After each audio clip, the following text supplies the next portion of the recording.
एक सेठ जी ने बहुत सारे मंदिर बनवाए लेकिन कभी खुद गए नहीं। बहुत सारे पुजारी मंदिरों में रख दिए लेकिन कभी खुद ने जाकर के पूजा की नहीं।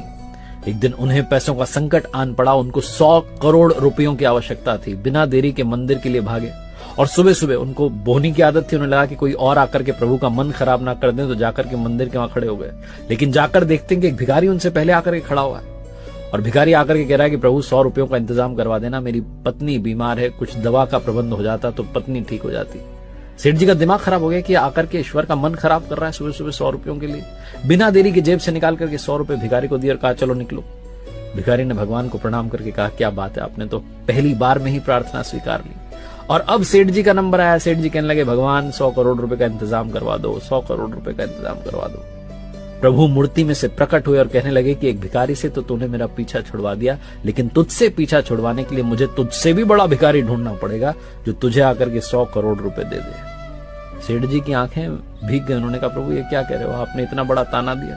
भगवान ने कहा और क्या, तू हमेशा मांगने ही तो आता है, कभी मिलने नहीं आया। अगर मिलने आया होता तो संकट तुझ पर कभी आया ही ना होता। कहानी का सार बस ये कहता है कि मांगना बंद की